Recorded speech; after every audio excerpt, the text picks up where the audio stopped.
Okay, so another video. I haven't made one in about a week, so I'm gonna run through this real quick, try to get this under 10 minutes, around 10-minute video.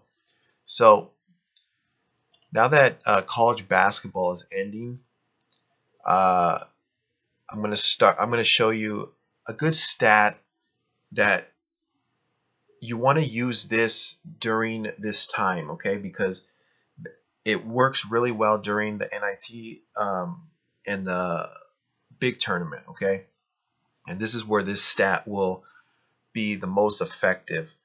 Okay, you don't want to use this during the regular season because you have to go by situations and not everything's fully developed yet. We don't know if these teams are really this good defensively, so you want a big sample size.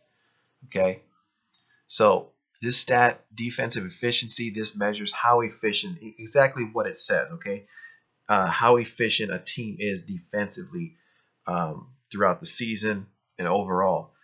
You don't want to use opponent points per game because that is a very misskewed stat, okay?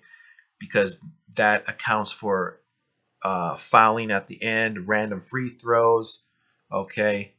And also, some teams might not get enough shots to begin with.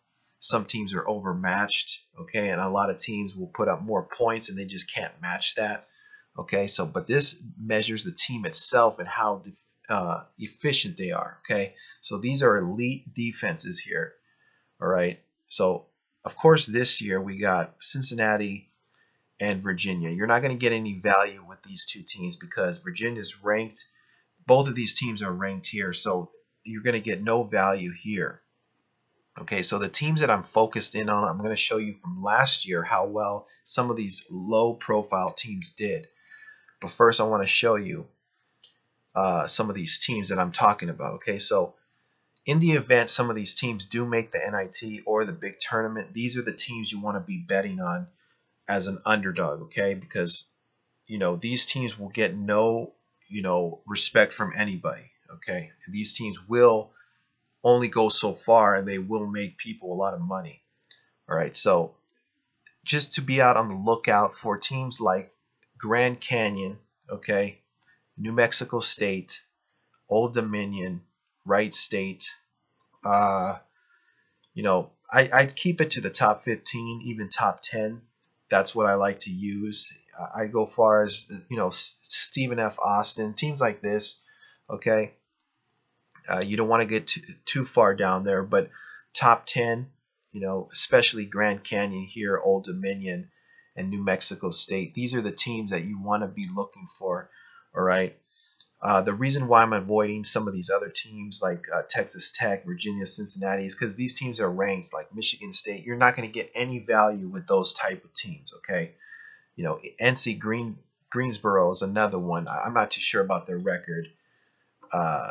Yeah, they're a very good team here, NC Greensboro. So if they do make the NIT tournament, some of these teams, these are the teams you want to be focused in on, especially if they're underdogs, okay? Now that I got that out of the way, I'm going to show you from last year some of these results, okay? Now, from last year, I want to show you who the two teams I was focused in on throughout the NIT and also the big tournament, because one did make the NIT and the other one made the big tournament, okay? So Cal State Bakersfield and South Carolina were the two teams that I focused in on throughout the whole entire tournament, okay? Now, Bakersfield made the NIT and South Carolina made the big tournament. And these two teams made people a lot of money if you were following this stat, defensive efficiency, okay? It's a great stat to use because these are elite defenses, and elite defenses cannot be stopped. Most of the time in the big in these tournaments, they cannot be stopped. You can stop a good offensive shooting team.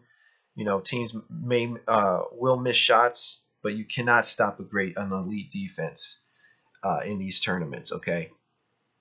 So I'm going to show you here. Now, Cal State Bakersfield, the previous year, the 2015-2016 season, they made the tournament, Okay, this was the first big tournament they made. Now, this was their first ever appearance. They won as a they won as a game winner. Okay, they beat New Mexico State on a game winner, a 3, and this sent them to the big tournament. Then they went on to play Oklahoma. They lost to Oklahoma, but they did cover. They were 14-point underdogs, 15-point underdogs, I believe, in that game, and then they were eliminated. But they did cover that line going in, and that was the start of Cal State Bakersfield. So they had a really good defense the prior year as well. Now we go into the following year, which was last year, and this time they played the same team, but the result was different. They lost to New Mexico State this time.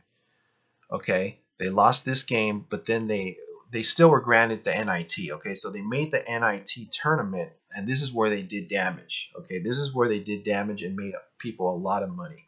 Okay, so they went into the NIT tournament. They played Cal. I'm going to speed this up a little bit because I want to get through this. Now, they played Cal, and they were 6-point underdogs, and they won outright. Big blowout here, first half, and you'll notice, you know, these games aren't even close. Okay, some of these aren't even close. Won on the money line and on the spread against Cal. Okay, now they go into the next one. They play Colorado State. Another game. They're up early by 20. They went 81-63. Another underdog. Another money line. Okay. Next game, they play Texas Arlington. 4-point underdog. Another blowout in the early first half. Okay. They win on the money line and on the spread. That's 6-0 right there. Then they go to the next one. They finally lose because everything comes to an end at some point. Okay. So they lose to Georgia Tech here, and they lose on the money line.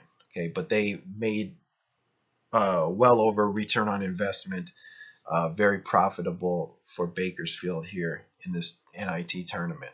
Okay, so another one that I mentioned was South Carolina here, 7th ranked best defense overall. Okay, we're going to take a look at them. All right, so the first game they played in the big tournament was Duke. They upset Duke 88-81, okay? One on the money line, one on the spread, okay? 7-point underdogs. All right. And like I mentioned, some of these, you want to bet these games early on, okay? You don't want to wait because you're losing a lot of value. I'm going to show you here real quick with this Bakersfield game. When they were playing, the first game when they played Cal in the NIT, they were 11-point underdogs. If you would have bet this early on the money line, you would have had this as an 11-point money line bet. Okay, it's a big underdog here. Okay, so we had Duke. Okay, South Carolina upset Duke. Now they go to Baylor.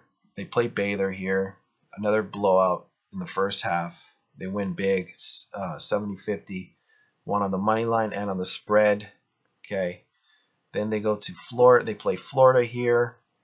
They won again as a 4-point underdog. They won outright and on the money line. Then they play finally Gonzaga, where they lose, but they do cover the spread here. They lose by 4, but they do lose the game. Okay, so another profitable bet on this team. Return on investment was very good. Okay, so that's just a couple examples that I wanted to show you here. And this will work. This is very good, a stat to use, especially during this time of the season. So watch out for some of these teams here. I'm going to go over this again one more time and show you that these are the teams you want to look for. Grand Canyon, New Mexico State, Old Dominion, NC Greensboro, okay, Wright State, Loyola Chicago. Some of these teams you want to keep an eye on going into the NIT tournament and also the big tournament. So I hope this helped. Hope this was informative and make some money. So I'll be back with some more videos. So comment, rate, and subscribe, and I'll see you then.